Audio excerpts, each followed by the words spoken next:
look at this. Chicky's determined to get Guy in on a cuddle puddle one of these days. Aren't you, Chicky? You did it, didn't you, Chicky? You accomplished your goal. You made a cuddle puddle with Guy.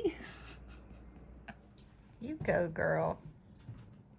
You show the world what a determined woman can do.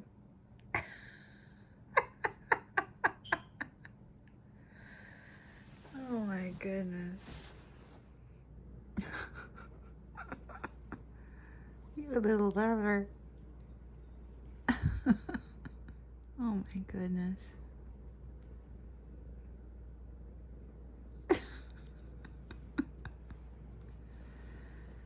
Oh my goodness. I mean, a girl's gotta do what a girl's gotta do to get the great shot, right?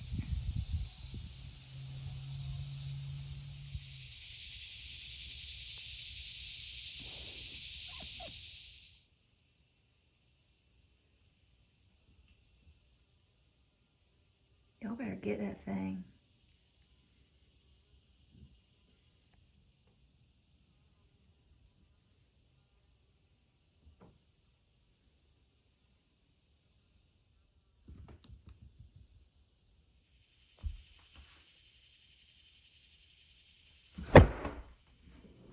Hey friends, so I'm here in the kitchen again for another, oh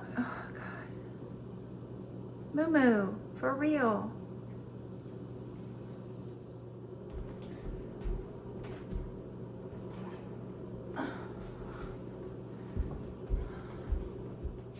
Okay, where was I? Cats, am I right? So, we're here for another episode of intuitive eating. However, it's not really intuitive eating. We're going to be talking about the power of habit. There we go.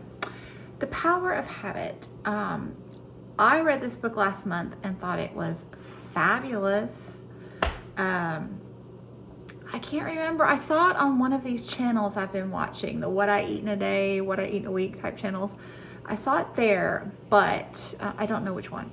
But my niece also had it, so I asked her about it, and she said it was great. I looked it up on Goodreads, and it had good reviews, like a 4.11 rating. So I checked it out, and my son and I listened to it in the car on our travels this summer, and we both got a lot out of it. So this book talks about like so much about personal habits, business habits, religious, political, socioeconomic habits, and how they're foundational for our society and ourselves.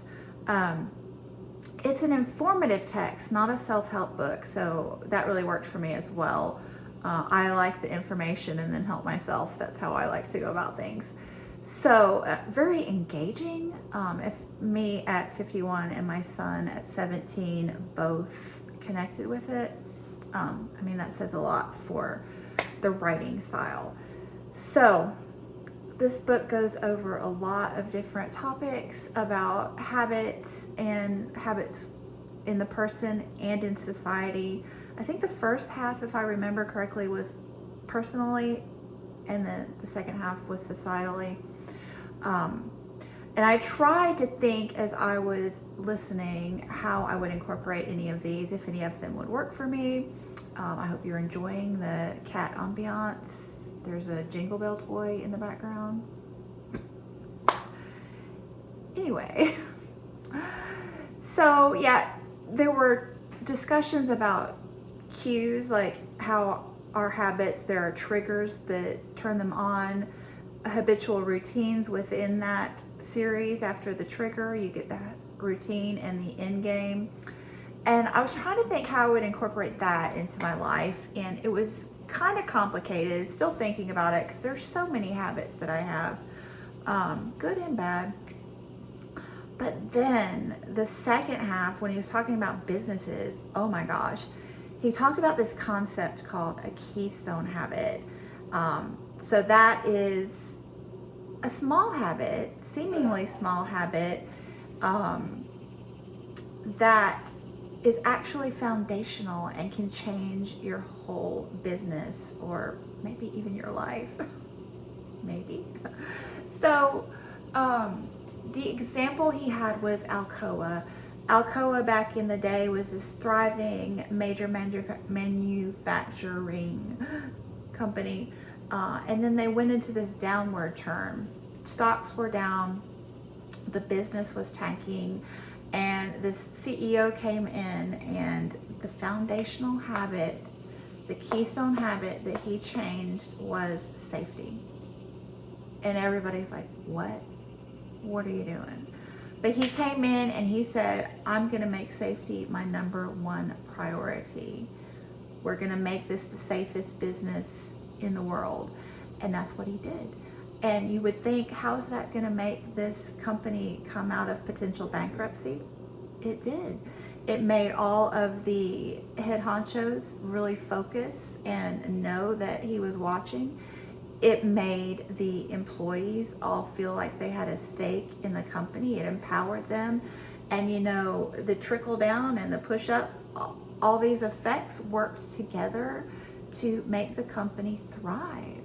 It gave the employees that entitled stake in the company, and they really worked hard. The head honchos really did their jobs, and boom, the company's back on track. So my keystone, what could it be? I know some of you are going, wow, housework. No, that's not it. I'd rather mow the lawn any day of the week, and I don't see that changing. I have no desire to change that. Some of you are thinking, maybe you could get out of your pajamas before you film. And I'm like, yeah, we'll get there. But I did put on lipstick, so that's something. No, the keystone habit that I am going to change is, are you ready for this? Cooking, but specifically baking. So here's the thing. I was diagnosed with celiac about 4 years ago, and saved my life. Like, it is, I don't know that it saved my life, but my quality of life was tremendously improved. And I don't want to, go into details of my gastrointestinal disturbances, but I was severely malnourished,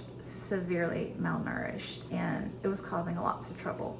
Health risk assessment diagnosed me because I didn't even realize anything was wrong, because I'm a power through kind of girl. But here we are, severely malnourished. I quit eating gluten, and all of my blood work just within 2 or 3 weeks just popped back up where it was supposed to be. However, my metabolism was obviously tanked, because going a year severely malnourished, it doesn't do any favors for you. So I gained some weight, that happens, it's okay. But the reason, besides this tanked metabolism, I have figured out through watching Linda's son and all of these other, 18, 19, 20 somethings on the internet, is that they're making their own food, and I'm like so impressed, and I'm mesmerized, and I just sit there starving to death, like watching these. I'm exaggerating, hyperbole here, but I don't even care about eating, because I'm just mesmerized by watching them cook and eat. It's just like so fun. I don't know, I'm weird. Am I the only one? I don't think I am. Anyway, it's just like the bell went off in my brain, and I'm like, you need to cook more, Doris. So that's what we're gonna do here. Because the thing is, with celiac disease, I can't eat gluten, which is mostly wheat, couple other things, but mostly wheat. And wheat is in everything, like not even just the things you suspect, but it's a binding agent in a lot of other things like soups and hello, cheese dip at the Mexican restaurants. I see you. But I have no trouble avoiding everything except the cheese. But the problem is that, you know, and this is where the intuitive eating thoughts have come in here. I've realized the problem is that mentally and probably physically, I'm still craving the bread and the cake, okay? Like, hello, I love it. I used to love it. And I am compensating for that desire by binge eating chips and chocolate because I can have those. So, yeah, I've talked about this enough. You get the picture. I am going to, like, it's already working, okay? I made brownies a couple weeks ago and put them in the freezer, and I didn't even eat the whole pan. I mean, I had 2 or 3 a day, but that's not bad. But I haven't binged on chips and chocolate in a month. Like, who am I even? This is miraculous. So, yes. Anyway, moving on. Today, we're going to prep for the week. We're going to prep. I know. This is crazy. But I'm going to sample lemon, poppy seed, blueberry oatmeal bake. Like, right? I haven't had, like, I'm not an oatmeal person because we grew up thinking it was nasty because we were a cream of wheat family. But that's a story for another day. But anyway, I'm gonna make this, y'all. And then I also have a recipe for oatmeal crackers. Yes. And I'm going to make some Bisquick biscuits, which is another thing that I don't let myself make very often because I binge eat those. I have the gluten-free Bisquick mix. I love them.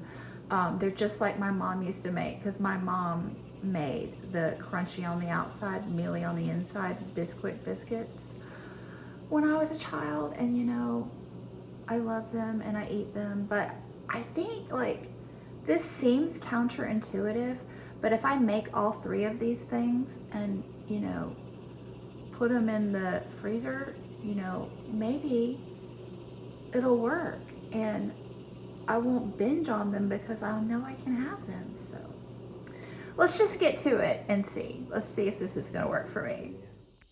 Yeah, go ahead. This looks exciting, doesn't it? That does look very good.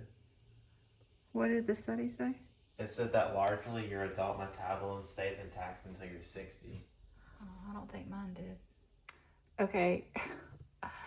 I'm here to tell you this keystone habit thing works because I told you I wasn't, you know, going to change my housework habits, but I just cleaned the pantry door because I was embarrassed because it was in frame and it was hella dirty. So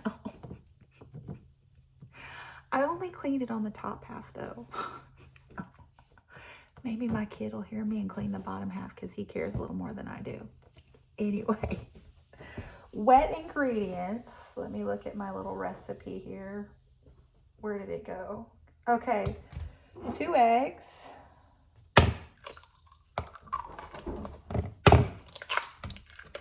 And 1/3 cup maple syrup. We're going with blue agave light, and 1/2 cup because that seemed excessive. I don't even know what agave syrup tastes like, but you know, keystone habits are changing me all over the place here. Zest from 1 lemon. How does that work? Let's see. How much, like, surely they don't mean the whole lemon, do you think? I'm going to drop this in a bowl with the eggs. Ooh, gosh, that smells good. I don't think I've ever used lemon zest either. Does that seem like enough to you? We'll see. Oh, my recipe. Come on now. Okay.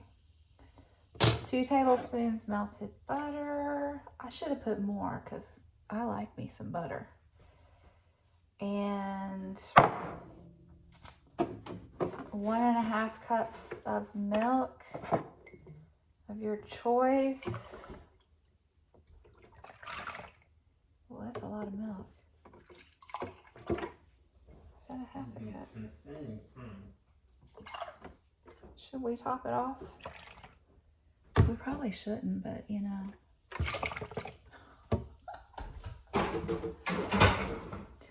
I'm gonna regret that later, aren't I? 1 teaspoon of vanilla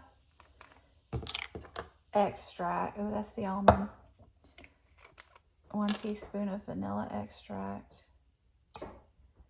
And a 1/2 teaspoon, no, 1/4 teaspoon. Is that a 1/4 or a 1/2? A little, oh, just a little bit anyway. That's a lot. Whatever. Okay. Let's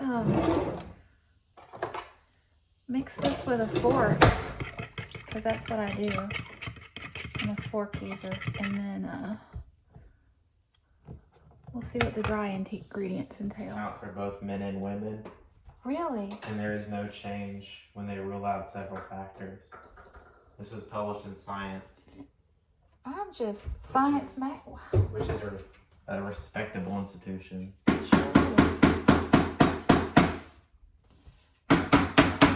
I'm still finding it hard to believe that they don't take into account 51-year-old women. That's just wrong. It's Science magazine. Uh-huh. I'm pretty sure they know what menopause is. Even pregnant women don't get a break? That's what it said. It even accounted for pregnancy. That's crazy talk. Okay. Where'd my tablespoon measure go? Okay. This is 4 teaspoons, but it'll work. Okay, so we're putting in 2 cups of rolled oats, not the quick kind. And be careful, gluten-free friends, because not all oats are created equal. Am I right? A tablespoon of poppy seeds. This is exciting. I'm going to fail my drug test. I don't have a drug test, but if I did, I would fail it. Or is that... You should look that up, baby. Is that a myth? No, you can fail a drug test with poppy seeds. Okay, good. And, did I tell you I topped off the rolled oats because I was afraid of that milk thing? And this is 1/4 of a teaspoon of salt, however much that is. Okay, and then we're going to add a cup of blueberries, which I need to wash these. Come hold this for me, baby, so I can look cute when I add the blueberries. That's about a cup, don't you think? Or ish. It's okay. We're going to save those for topping. That's quite a bit more than a cup. I mean, but can we have too many blueberries? Honestly. I don't know. How's it going to affect their formation? Oh, now you're bringing science back into it. We'll see. I've already messed up anyway. Cooking is science. It is. What you making here, babe? Coffee. Really? Guatemalan. I never would have guessed. Guatemalan. Ooh. Smells good. I hate coffee. Okay, I gotta clean my mess so I can bake them up. I was like, what is that? Where's that go? It's from the milk I threw away. Yeah, you're gonna cut it in squares. Okay, I'm having a MacGyver moment here because I wanted to bake it in the, what is this thing called? Air fryer. The air fryer, because I think it'll be crispier, and also all the cool girls do their baking in the air fryer on wax paper. And full disclosure, I also clean this off. Keystone habits, man, they're everything. This is so soupy that I was afraid we'd have an accident on this wax paper, so I added aluminum foil to my little tray. You want to do the dumping, babe? Are you excited? Baby, you're showing them my dirty stove, hon. Do it that way. Tip it this way. Camera angles, dude. There you go.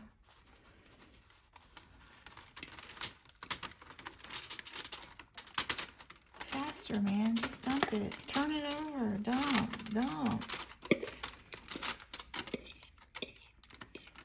Wow. You really do everything slowly. Use this. Is it a crime to be careful? Well, when people are watching and they got better things to do, use the side of the fork, babe. There you go. I am not left-handed. Use the side of the fork. Mom, I am not left-handed. It doesn't matter this is what very hand. hard to do. Oh my gosh. Good job, babe.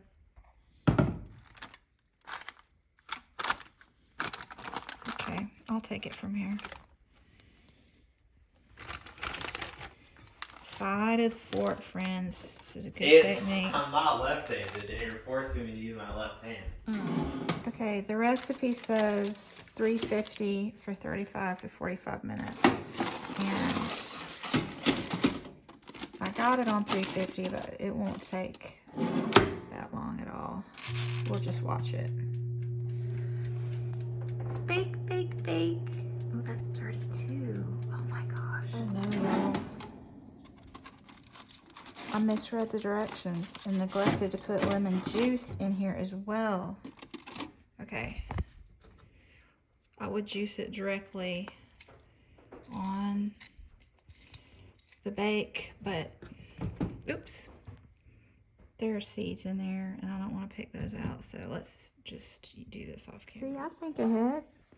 There's like 9 seeds that didn't go in my blueberry bake. Okay. It's supposed to be like 1/4 of a cup. That looks about right, doesn't it? Okay, let's stir this around so it doesn't taste all acidic right in the middle there. Okay, try this again. In full disclosure, I added more lemon zest as well because that made my house smell pretty. And I like the smell of clean, even if I don't like to clean. And while we're standing here talking and I'm waiting for my lemon poppy seed blueberry oatmeal bake to bake, I just wanted to mention, I hope you guys are not judging yourselves by the standards you see on the internet because, you know, I'm sure you do a much better job than I do.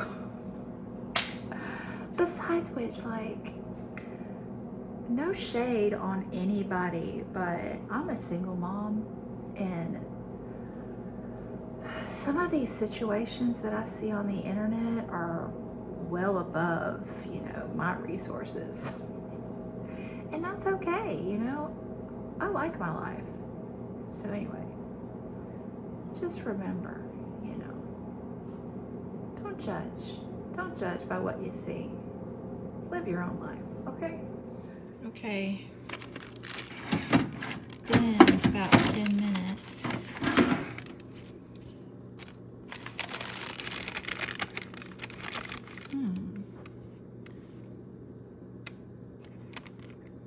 I think it needs more time. I wonder if I should... I don't want the top to burn. Well, let's give it 5 more minutes, see what happens. Okay.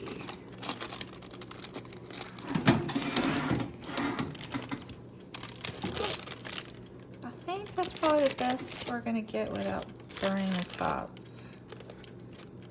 Yeah, maybe that's good. Okay, the topping is 2 tablespoons of Greek yogurt. That looks about right. Ooh.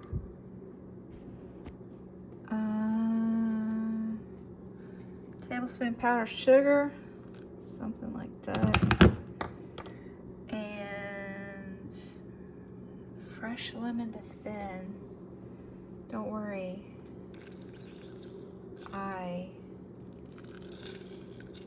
pulled the seeds out before squeezing. And look, I'm not left-handed either, son. Okay. Okay, I gotta do this off camera. I gotta add lemon zest too. Okay. Let's see if we can make it pretty. Careful. Oh no, that's not pretty. Oh my god. Frustrations. MacGyver again. But I mean, oh, are you kidding me? What the frick? Okay, it turns out I shouldn't have been bragging about my left-handed skills, holding the camera, but that's not too bad. I needed 2 hands, okay? I needed 2 hands. Okay, moment of truth.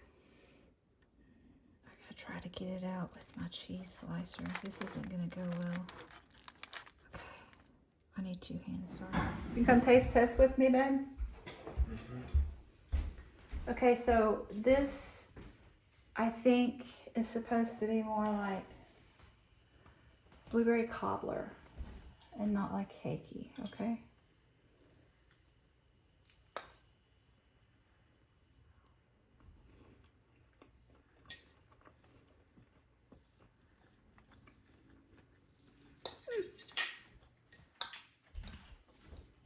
It's not bad, but I just don't enjoy oatmeal. Mm-hmm. It's just that personal preference thing, but it tastes good. It's not bad for breakfast. It's good. The other thing we're working on here is finding nutritional alternatives that satisfy my urge for bread products. It's pretty good. I think I needed to put more of that agave stuff in it, maybe. And also, I'm gonna put it in the freezer. I think that'll change the consistency. It's my first oatmeal bake too, so. Okay, that's enough of that. Okay, I'm back. I'm eating my son's portion now. And I think I figured it out. So, who eats cobbler without ice cream? Not me. So, that's what this needs, is ice cream. I think that this week, I'm going to try eating it with smoothie. Like a blueberry smoothie. And if that doesn't work, I'll get a little ice cream. Vanilla. Mm-hmm. This is awful.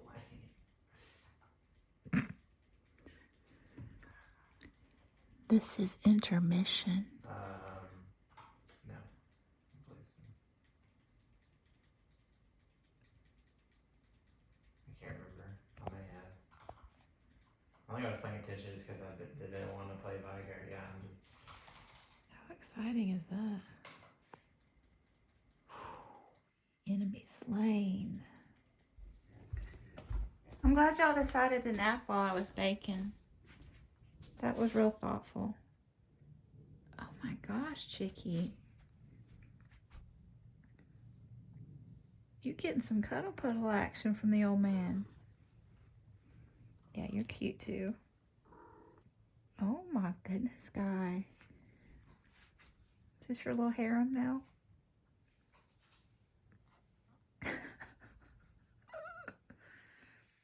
Come on, that's just cute.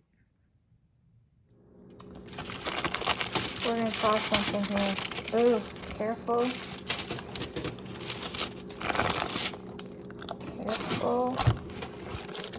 Where'd you go? That's good. Boom. Yeah. Did you guess it? I'm gonna put it back in the air fryer and bake some back. I will set it back fine. Like, why do we take that? And I think it needs a little more salt while we're at it. I think the kid might need to mop today. Oops. Oh, let's see. Oh yeah. I think that's much better. Oh yeah, look at this. I don't even have to use the cheese cutter slicer again. Yay! All right, so what have we learned here? The Power of Habit is a good book, very interesting. There is definitely 100% something to this concept of keystone habits. I am an example of the potential of keystone habits. I know you're impressed. I got dressed because my son wants to go to the gym and he has good habits. If your baking endeavors don't work out the first time, just keep trying.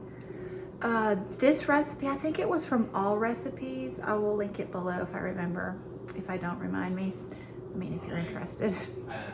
But I will definitely, next time I attempt it, cut the milk in half and add more salt. But yeah, this was my first time ever with baked oatmeal. So I think it's important to start rewiring the brain and, having different concepts of, telling our minds what is good, but still finding foods that satisfy our concept of what is good. I know that doesn't make sense to you maybe, but it makes sense to me. We learned that I say okay a lot, and I need to work on that. I will work on that. And is there anything else we learned here? I'm sure there is, but I have forgotten if so. Anyway, yeah. So I'm gonna wrap it up here because that took a while. And I gotta make the oatmeal crackers, but later. And the Bisquick biscuits. So I think I'm gonna try to make a what I eat in a week video. So stay tuned if you're interested in hearing about any oatmeal cracker disasters that might be forthcoming. So thanks so much for watching, and I will be back soon. Bye.